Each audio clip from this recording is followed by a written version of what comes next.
3 صحابہ کا جنگ تبوک میں میرے آقا جا رہے تھے تو اعلان فرما دیا کہ سارے لوگ چلیں، سب کے اوپر حکم تھا۔ یہ جنگ تبوک کیا ہے؟ تقریباً مدینہ طیبہ سے 900 کلومیٹر دور ہے، اور ایسے حالات میں یہ جہاد کا اعلان تھا جب سخت گرمی کا موسم تھا، سفر لمبا، مسلمانوں کے پاس اس وقت مال کی کمی بہت تھی، اس کو جیش العسرہ بھی کہتے ہیں، تنگی والی جنگ، تنگ دستی والی جنگ۔ ایسے میں امتحان تھا سب کا، سب تو چل پڑے۔ نبی پاک صلی اللہ علیہ وسلم مدینے سے رخصت ہوئے، 3 صحابہ مدینے میں پیچھے رہ گئے۔ وہ تینوں صحابہ میں سے ایک حضرت کعب بن مالک، ایک حضرت مرارہ، ایک حضرت ہلال، یہ مخلص مومنین ہیں، صحابہ ہیں، منافقین کی بات نہیں کر رہا ہوں، سچے صحابی رسول ہیں، لیکن پیچھے رہ گئے، فوج میں شامل نہیں ہو سکے۔ حضور پاک صلی اللہ علیہ وسلم کے ساتھ جانا تھا لیکن جا نہ سکے، سب جوان تھے، سب طاقت والے تھے، سب کے پاس حیثیت تھی، کیوں نہیں گئے؟ دیکھیں، جہاد میں نہ جانے کے لیے کچھ عذر ہے، یا سخت بڑھاپا ہے، یا معذوری ہے، بیماری ہے، تو اس کو مستثنا ہے، اس کے لیے ایکسیپشن ہے، لیکن جس کے پاس کوئی عذر نہیں تھا وہ گھر میں بیٹھا رہا۔ یہ 3 صحابہ ایسے تھے، ان کے پاس عذر تو نہیں تھا لیکن غفلت میں نہیں گئے۔ کس طرح کی غفلت؟ یہ سوچتے ہوئے کہ ابھی مدینے میں ہی ہے، صحابہ حضور کے ساتھ جا رہے ہیں، اٹھ کر کے شامل ہو جائیں گے، جیسے پیچھے کھڑے رہتے ہیں نا، ابھی امام صاحب تو قرات کر رہے ہیں، رکوع میں جانے کے وقت شامل ہو جائیں گے۔ لیکن ہوا یہ کہ تھوڑی دیر کے بعد اور سستی آئی، اور سستی آئی، پھر مدینے سے بھی حضور نکل گئے، صحابہ بھی چلے گئے، یہ سوچتے رہ گئے کہ ابھی باہر ہی تو گئے ہیں، نکل کر کے شامل ہو جائیں گے، مدینے سے باہر کتنی دور ہے، دوڑ کر کے شامل ہو جائیں گے۔ پھر سو گئے اور قافلہ چل پڑا۔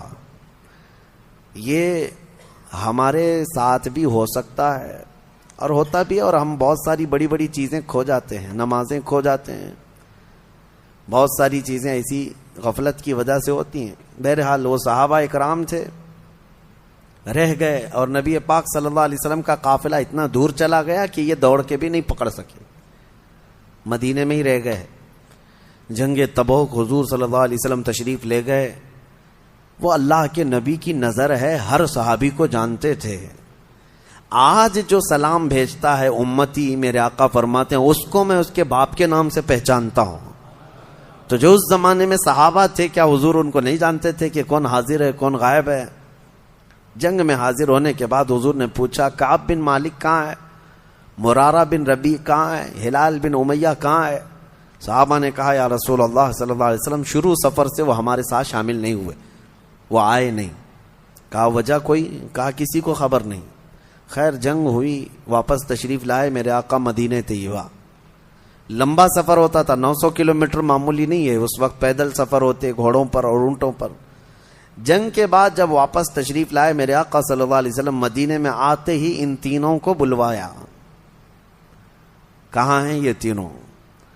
آپ لوگ دین کے کاموں کو ہلکے میں لیتے ہو، اور آپ کو لگتا ہے کہ ناموس رسالت کے لیے کھڑا ہونا یہ صرف کسی مولوی کا کام ہے، یا کسی مفتی کا کام ہے، کسی مبلغ کا کام ہے۔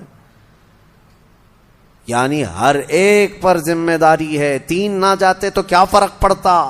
ہزاروں صحابہ تو چلے گئے تھے اور جنگ بھی فتح یاب، لیکن واپس آنے کے بعد میرے آقا صلی اللہ علیہ وسلم نے سرزنش فرمائی، بلوایا، تینوں آئے۔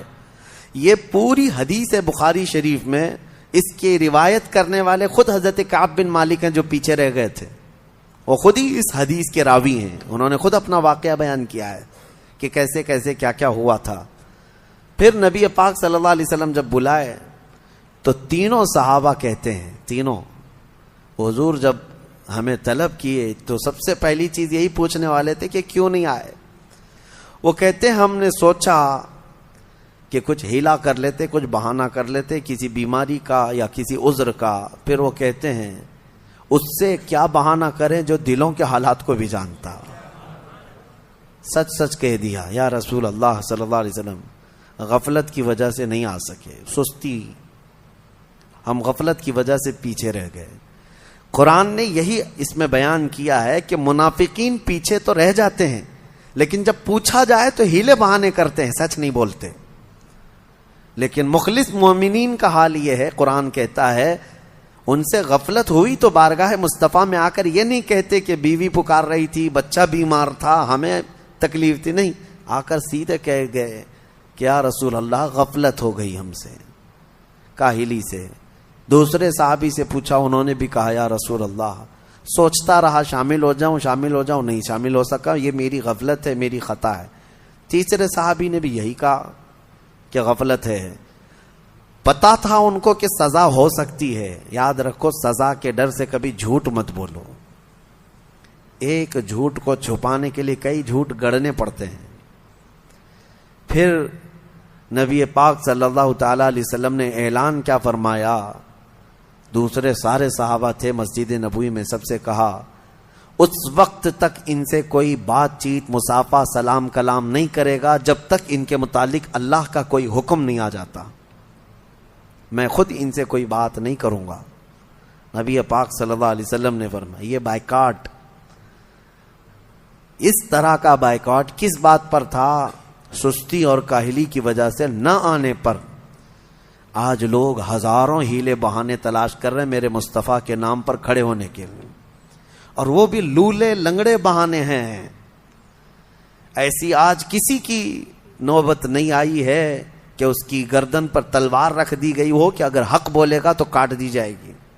نہیں ہے. اگر ایسا ہوتا تو آپ کا یہ کم ظرف آدمی اور کم علم آدمی اتنا نہیں چیخ رہا ہوتا، اتنا نہیں چلا رہا ہوتا. ہم جتنا بول رہے ہیں الحمدللہ ہم جانتے ہیں اللہ اور اس کے رسول کی رضا کے لیے بولتے ہیں. جب تک اللہ نے آزادی عطا کی ہے حق بات بولتے رہو. اور سب سے بہترین اور افضل جہاد یہی ہے ظالم بادشاہ کے آگے حق کلمہ بیان کرنا. آج نہ جانے کتنے ہیلے بہانے ہیں، کتنے بہانے ہیں. مجھے پتا ہے 1-2 سال پہلے پتہ نہیں کیا کیا چیزیں پیش کر دی گئی تھی ہمارے خلاف. ہم نے صرف اتنا کہا تھا ناموس رسالت کے لیے ہر مسلمان کھڑا رہے گا، میرے آقا کی عزت کی بات ہے. تو کچھ لوگوں نے یہ بتایا کہ حالات ایسے بگڑے ہوئے ہیں، آپ پوری قوم کو آگ میں جھونک رہے ہیں، امت کو تکلیف میں ڈالنا یہ کہاں سے جائز ہے؟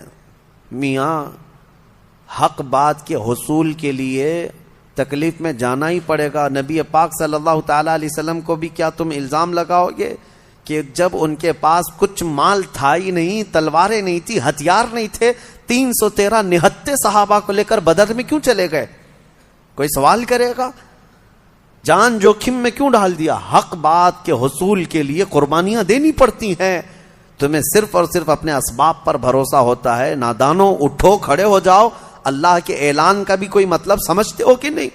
کہ اللہ نے قرآن میں فرمایا کان حقا علینا نصر المؤمنین، کھڑے ہو جاؤ، ایمان والوں کی مدد کرنا اللہ فرماتا ہے میرے اوپر لازم ہے، میں نے اپنی شان کے لیے لازم کر لیا ہے. اللہ تعالیٰ اپنے لیے فرما رہا ہے ہم نے لازم کر لیا ہے اپنے اوپر ایمان والوں کی مدد کریں گے. اس پر کسی کا یقین نہیں. لولے لنگڑے بہانے اس طرح کے یاد رکھو. اس کے لیے میں بات کر رہا ہوں جس کے سامنے تمہیں قیامت کے دن کھڑا ہونا ہے. اسی کی شفاعت کے طلبگار رہو گے. کہاں جاؤ گے منہ چھپا کر؟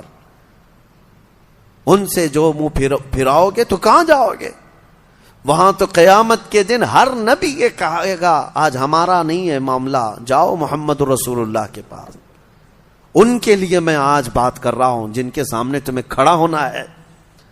مجھے پتا ہے ہماری یہ بات دور دور تک جائے گی اور پہنچے گی. ایک بات میں بتاؤں، جب حالات میرے مصطفیٰ کریم صلی اللہ علیہ وسلم کی عزت کے خلاف پھیل جائیں، اس وقت اگر کوئی عالم خاموش رہتا ہے تو فرمایا گیا وہ گونگا شیطان ہے. وہ گونگا شیطان ہے. اللہ تعالیٰ نے اسے منصب دیا. لوگ میرے عزیزو ہمارے پاس اتنی طاقت ہے کہ منبر ہے، زبان ہے اور تبلیغ کا میدان ہے. ہم بول تو سکتے ہیں. کسی کو سختی کے ساتھ اس کی گردن نہیں پکڑ سکتے تو بول تو سکتے ہیں. اویئرنس لانا اسی کا نام ہے. اور الحمدللہ ہم نے دیکھا ہے، میں یہ نہیں کہتا میری وجہ سے، لیکن چند اعلانات کی وجہ سے ہم نے لاکھوں نوجوانوں کو جذبے جوان ہوتے ہوئے دیکھا ہے. وہ جہاں ہیں ان کے دلوں میں عشق رسول دھڑکتا ہے. اسی لیے میں آج یہ کہتا ہوں وہ 3 صحابہ کو دیکھو، جنگ تبوک میں نہیں گئے، حضور نے ان کا کلی طور پر بائیکاٹ کا اعلان کیا کہ ان سے نہ کوئی سلام کرے گا، نہ مصافحہ کرے گا، نہ کوئی بات چیت کرے گا. 40 دن گزر گئے. وہ آتے تھے مسجد میں نماز پڑھنے کے لیے، حضور ان کی طرف دیکھتے بھی نہیں تھے، ان سے کوئی ایک صحابی بھی بات نہیں کرتا تھا. حتیٰ کہ 40 دن کے بعد حضور نے دوسرا اعلان یہ فرمایا کہ ان کی بیویاں بھی ان کے ساتھ نہیں سوئیں گی. 10 دن اور گزر گئے، 50 دن گزر گئے. حضرت کعب بن مالک کہتے ہیں میں اتنا رویا تھا کہ مجھے زندگی اس سے زیادہ خطرناک کبھی نظر ہی نہیں آئی تھی. نہ کسی جنگ میں ڈرا تھا، نہ کسی بھیانک حالتوں میں خوفناک طریقے سے ڈرا تھا، کہیں بھی نہیں. لیکن یہ جو بائیکاٹ تھا یہ جان نکالنے والا تھا. زمین تنگ ہو گئی تھی، ہماری بیویاں ہم سے نہیں بات کرتی تھیں کیونکہ سب رسول اللہ کی صحبت یافتہ ہیں. ان کے لیے فرسٹ پرائیورٹی حضور اکرم صلی اللہ تعالی علیہ وسلم کا حکم ہے. شوہر ہو اپنی جگہ پر، بھائی ہوگا اپنی جگہ پر، حضور کا حکم ہے نہیں بات کرنا ہے، سلام بھی نہیں.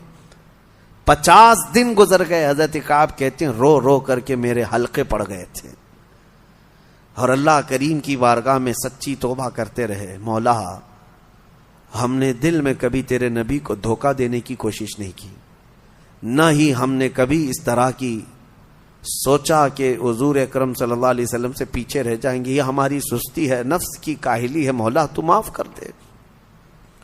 ان صحابہ کے رونے پر مولا کریم رحمت والی آیتیں نازل فرمایا. اپنے حبیب صلی اللہ علیہ وسلم پر آیت نازل ہوئی وَعَلَى الثَّلَاثَةِ الَّذِينَ خُلِّفُوا حَتَّى إِذَا ضَاقَتْ عَلَيْهِمُ الْأَرْضُ بِمَا رَحُبَتْ. اور وہ 3 لوگ جن پر زمین تنگ کر دی گئی تھی اور ایسی تنگ ہو گئی تھی کہ ان کی سانس لینا ان کے لیے مشکل ہو گیا تھا. ثُمَّ تَابَ اللَّهُ عَلَيْهِمْ لِيَتُوبُوا. پھر جب وہ اللہ کی طرف لوٹ آئے تو اللہ بھی ان کی توبہ قبول کر لیا. ان اللہ هو التواب الرحیم. بے شک اللہ سب سے زیادہ توبہ قبول کرنے والا، رحم کرنے والا ہے. ان کی توبہ کا اعلان ہوا. حضور اکرم صلی اللہ علیہ وسلم نے فجر کی نماز پڑھائی. یہ آیت اسی وقت نازل ہوئی. حضور نے یہ آیت جیسے تلاوت کی، دوڑے دوڑے صحابہ گئے ان تینوں کو اعلان کرنے کے لیے. کعب بن مالک خوشخبری ہو، مرارہ بن ربی خوشخبری ہو، ہلال خوشخبری ہو. کہا کیا ہے؟ آیتیں اتر گئی. ان کو وہ کہتے ہیں ان کی کیفیت حضرت کعب بن مالک کو کہتے ہیں میں جس حالت میں تھا سر پٹ دوڑتا ہوا مسجد میں آیا، دوڑتا ہوا مسجد نبوی میں آیا اور پہلی مرتبہ میں نے حضور کو میری طرف دیکھ کر مسکراتے ہوئے دیکھا. اور حضرت کعب بن مالک کہتے ہیں میرے لیے زندگی میں اس سے بڑی عید کبھی آئی نہیں، اس سے بڑی خوشی کبھی آئی نہیں. جتنی خوشیاں زندگی میں آئی تھی سب ایک طرف، لیکن جس دن ہماری توبہ کی قبولیت کی آیت اتری اور میرے نبی کو مسکراتے دیکھا، صحابہ کہتے ہیں اس سے بڑی خوشی میری زندگی میں کبھی نہیں آئی. نبی پاک صلی اللہ تعالی علیہ وسلم اسی لیے کہا گیا جس کی تسکی سے روتے ہوئے ہنس پڑے. اعلیٰ حضرت نے فرمایا ہے جس کی تسکی سے روتے ہوئے ہنس پڑے اس تبسم کی عادت پہ لاکھوں صدا. وہ دلوں کا قرار ہے، وہ دلوں کا سکون ہے. صحابہ اس کے لیے ہر اسٹرگل کرنے کو تیار رہے. انہوں نے یہ نہیں کہا کہ حضور نے بائیکاٹ کا اعلان کر دیا ہم خاندان میں کیسے رہیں گے، نہیں. وہ ہمیشہ یہ کہتے رہے یہ ہماری غلطیوں کی سزا ہے. 50 دن تک صبر کرنا معمولی بات نہیں. 2 مہینے کا عرصہ گزرنے کو آ گیا تھا. بیویاں نہیں بات کر رہی، بچے نہیں بات کر رہے، گھر والے نہیں بات کر رہے، پڑوسی نہیں مل رہے، صحابہ نہیں مصافحہ کر رہے، خود رسول اللہ نہیں دیکھ رہے ہماری طرف. پھر کیا حالت ہے. لیکن ان کے صبر کا اللہ تبارک و تعالیٰ نے ایسا صلہ دیا کہ توبہ قبول تو کر لی، لیکن ان کی توبہ کی قبولیت کو قرآن بنا کر کے قیامت تک کے لیے نازل کر دیا. اب قیامت تک مومنین تلاوت تو کرتے رہیں گے، لیکن ساتھ میں یہ بشارت بھی ان کی اس میں ساتھ رہے گی. 3 لوگ پیچھے تو رہ گئے تھے لیکن اتنا روئے کہ اللہ نے ان کی شان میں قرآن میں آیتیں اتار